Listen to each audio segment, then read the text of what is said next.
4-cü qism.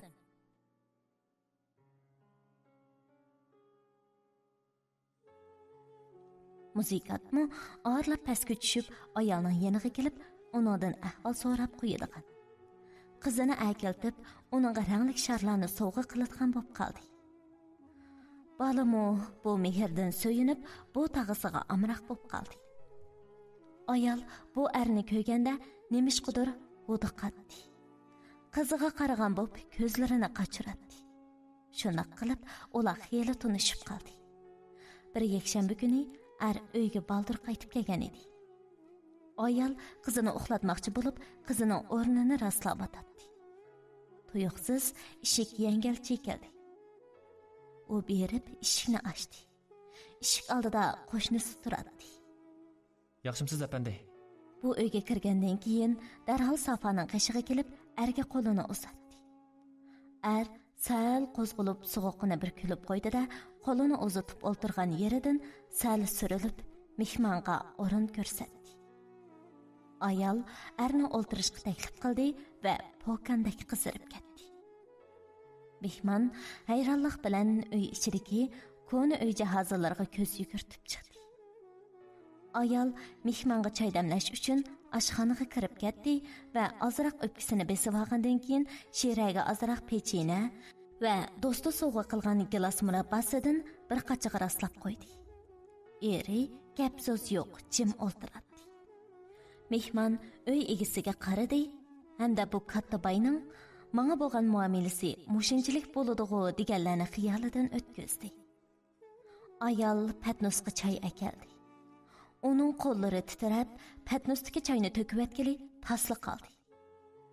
Rahmat. Mehmon ayolga takalluf bilan qarab va oradagi jimjitlikni besish uchun so'z boshladi. Apandim, aldirash o'xshaysiz.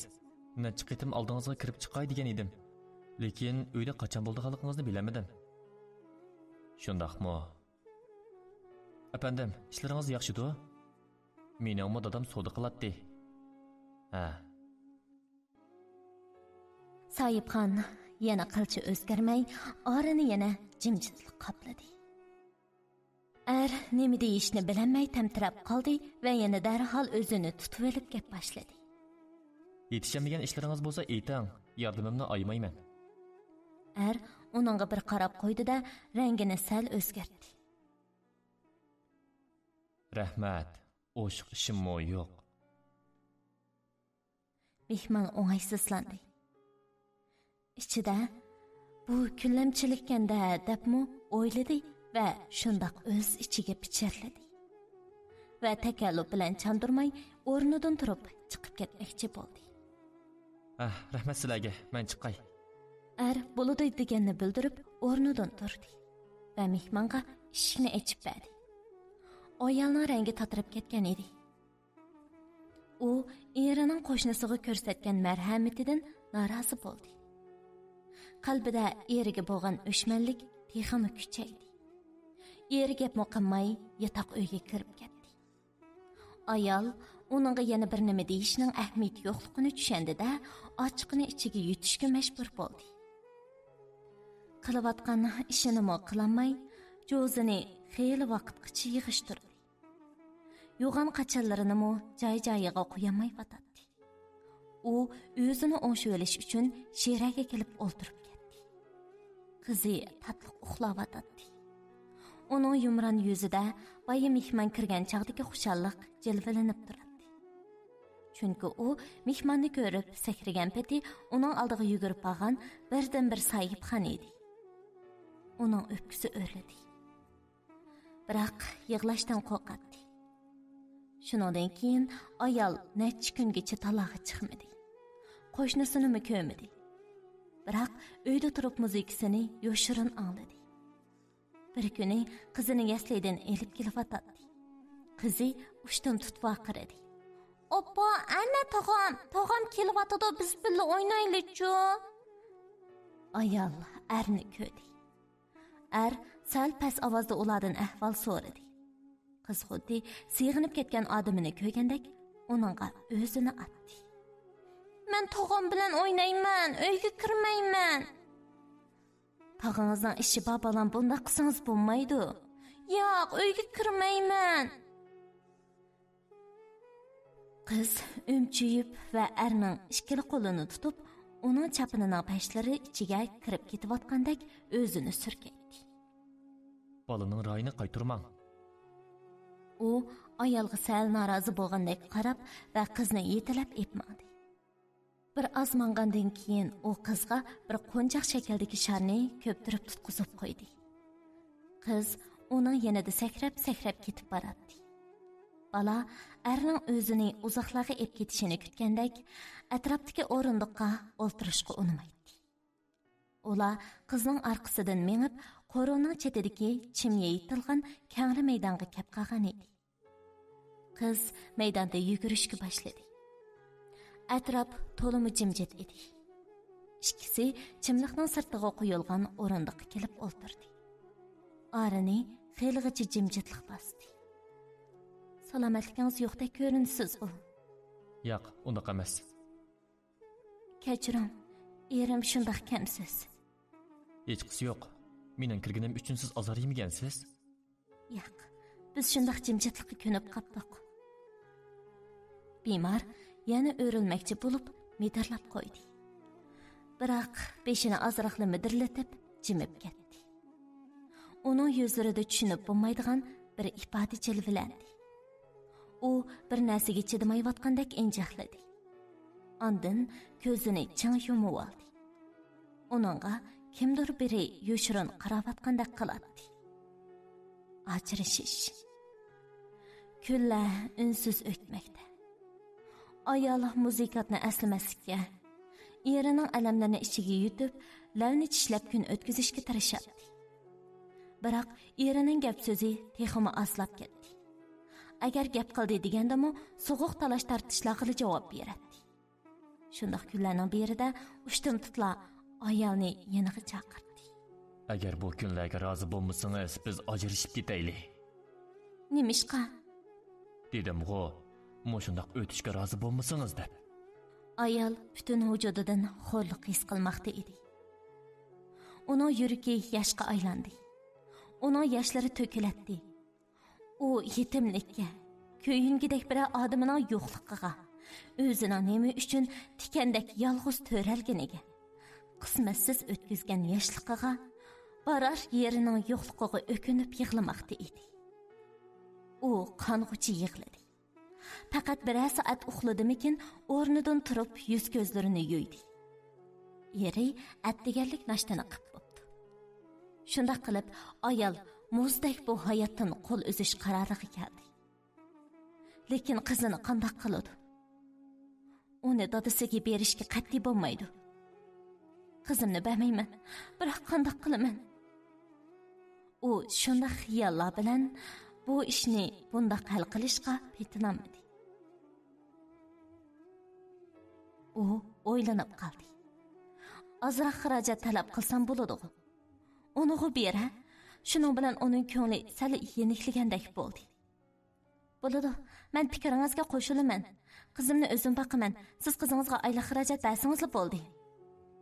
Bermayman. Bolani menga berib eting. Bermasangiz o'zingiz beqing. Ayol nima qilishni bilmay birdan g'angirab turib qoldi.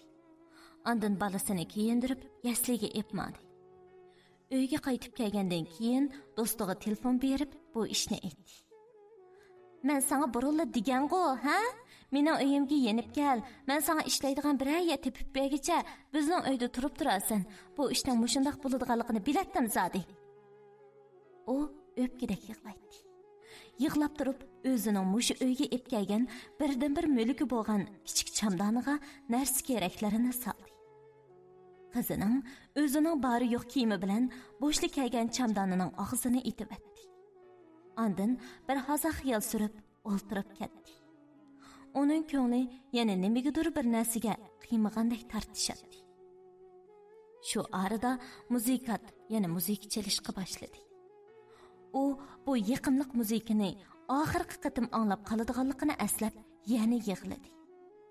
Balkonga chiqib qarab baqdi. Biroq yaqindan beri qo'shnisi nima uchundir balkonga ancha chiqmaydigan bo'lib qolgan edi. Şuna ayol qalbidagi onunğa bo'lgan hissiyotini tinchiktirishga tirishgan edi.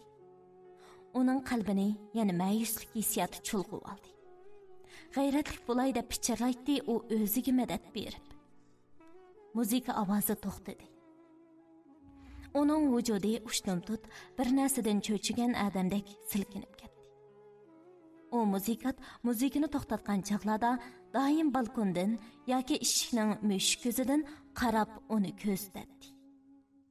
Bu muzikani to'xtatib hayal bo'lmayli chiqib ketdi. Ayol balkonda taki uning qarisi yutkicha qarab turadi.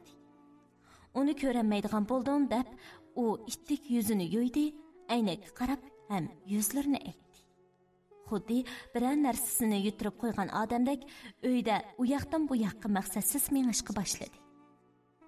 U o'zining qanday qilib eshik oldiga berib qolganligini bilmayli qoldi. Eshikni tanishdi. Uy jimjit edi. U uydan chiqdi-da qo'shnisining eshigi oldida to'xtadi. Eshikni chekmoqchi bo'lib qo'lini uzatdi-yu, yana to'xtab qoldi.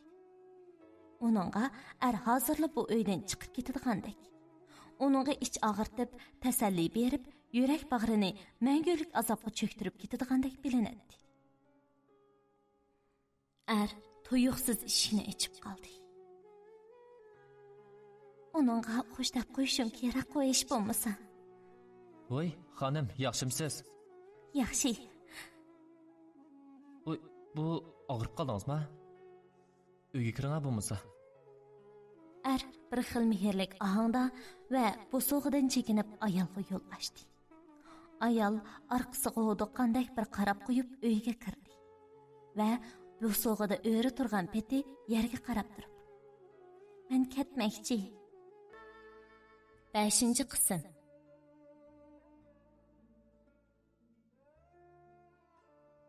Ayol mo'ldirlab turgan yoshlarni yo'shirolmay to'kib tashladi. Muzikat ona jaynikidan asta tartib sofaga o'ltirg'izib qo'ydi. U ko'z yoshlarini to'xtatolmay yig'laydi. Uning yuragi uning rayiga baxmagan edi. Shu topda uning yuragi mehribon odamga o'zini oshkorlamoqda. Hol aytmoqda. Sendan boshqa hech nimam yo'q demoqda. Ana hayotning uningga qilgan alamlarini, yuragida uningga mangu yushirib saqlaydigan tuyg'ularini to'kmoqda edi. Nima bo'ldingiz? Hech nima. Men siz bilan xo'shlashay deb kirdim. Nimishqa? Men uning bilan ajrashib ketmoqchi. Bu ablah. Ayol o'rnidan turdi.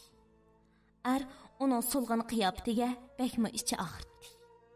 Uning yelkasiga qo'llarini yengil qo'ydi. Ayol hammani unutdi.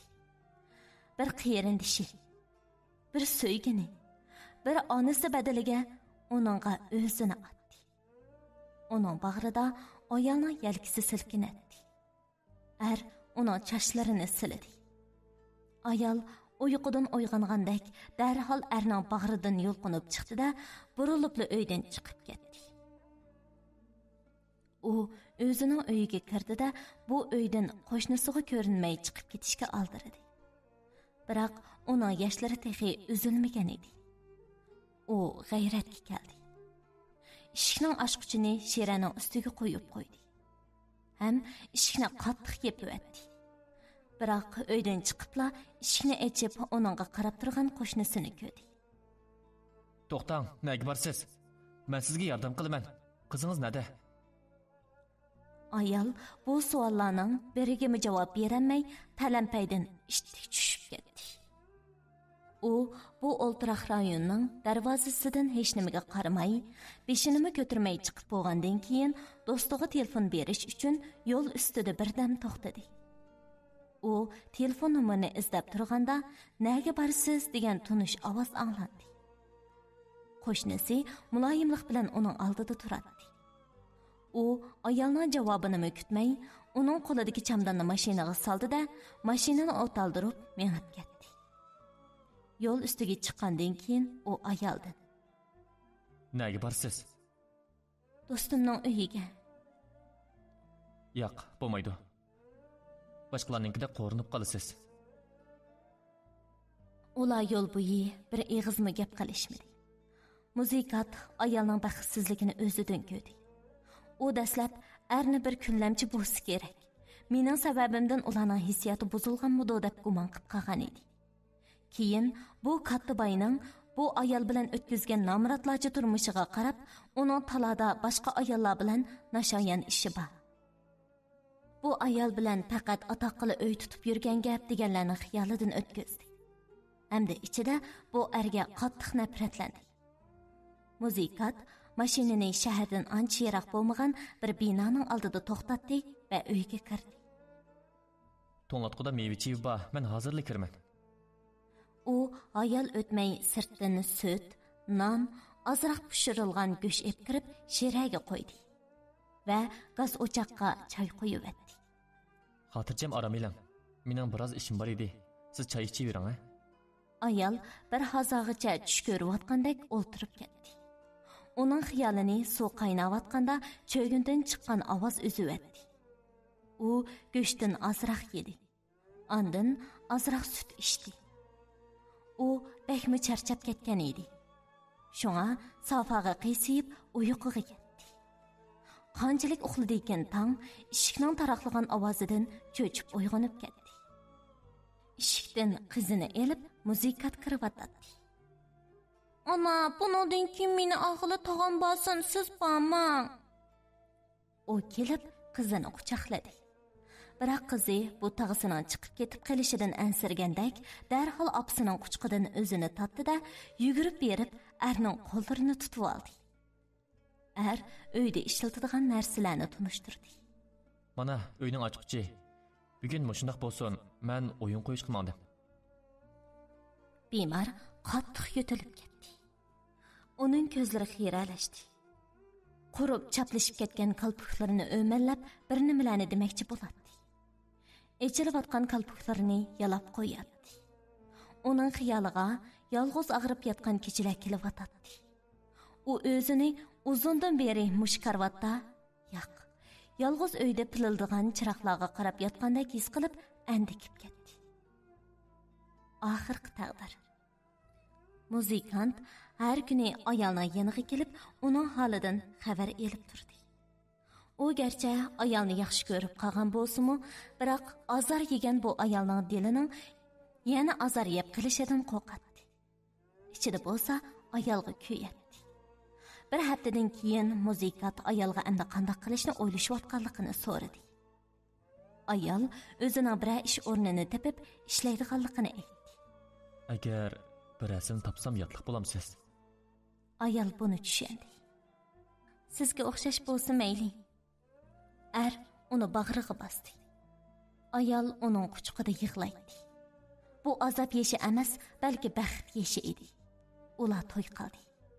Er ayolni elib bu shahardan yiroq bir markaziy shaharga kelib, boshqadan ish boshladi.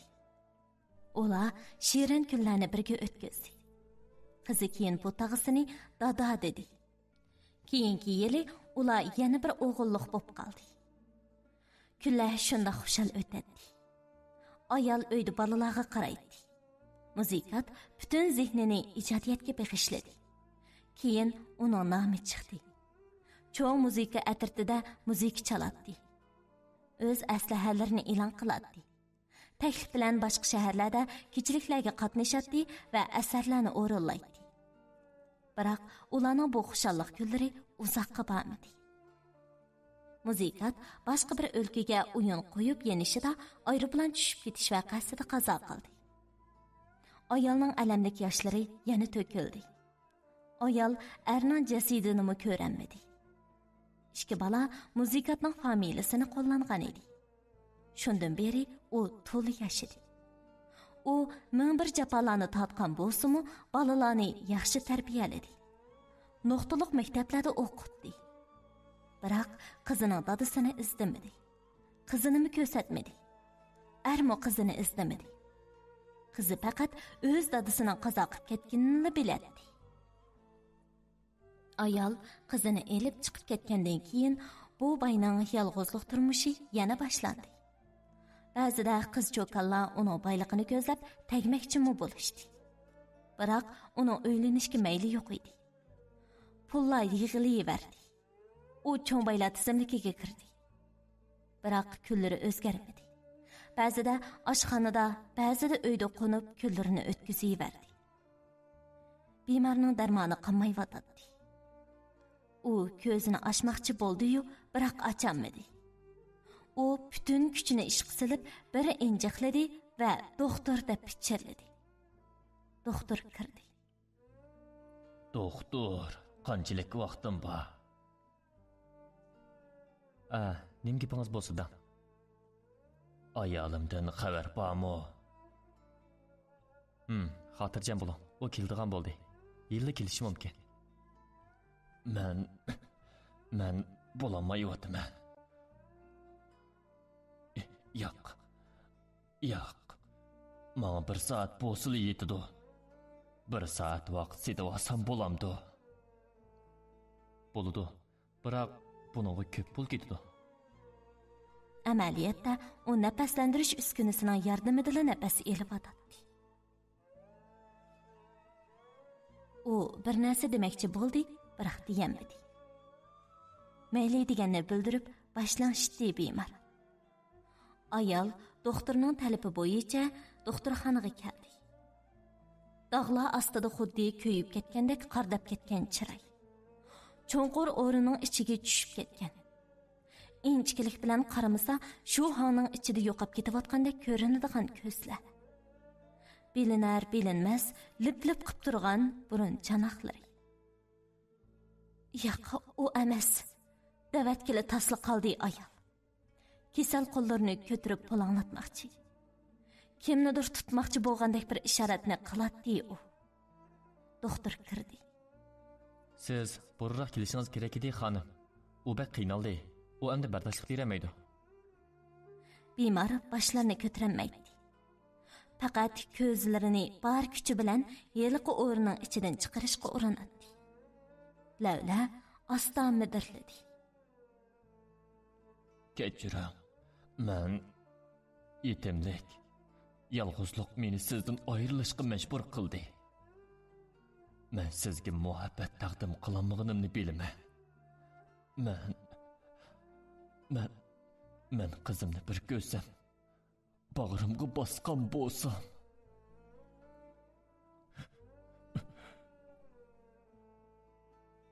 Qizingiz oliy maktabda o'qiyotdi, kelinmaydi, kechiring. Onunğa hayatlık okulu saldık. Hazır faqat 1 soatgina yetadi. Bu bek qimmat.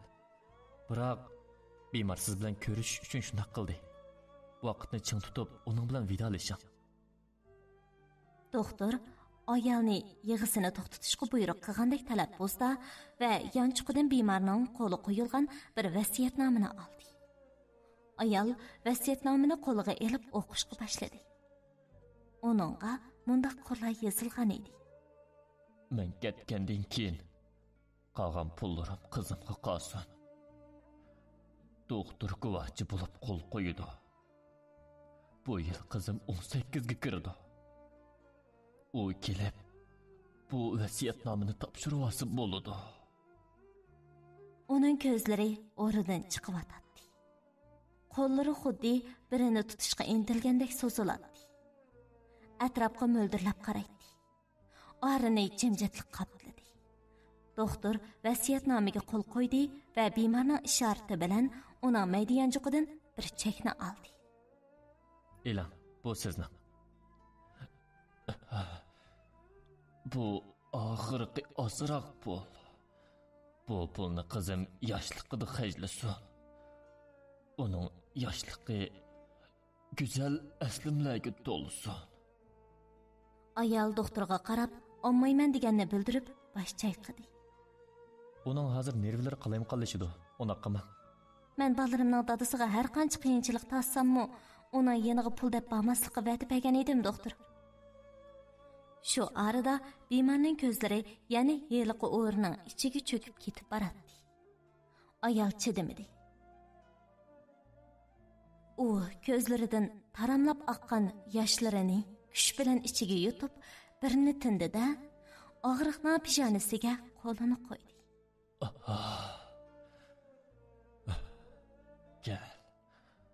Kel qizim, bu yoqqa kel. Bemor ingrab ketdi.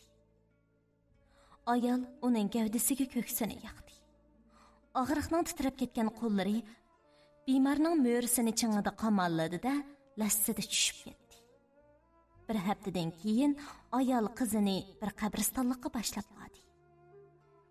Va qiziga qarab: "Qizim, dadamning jasadini bu yerga ko'chirib keldim. Sen uni yo'qlab turasan.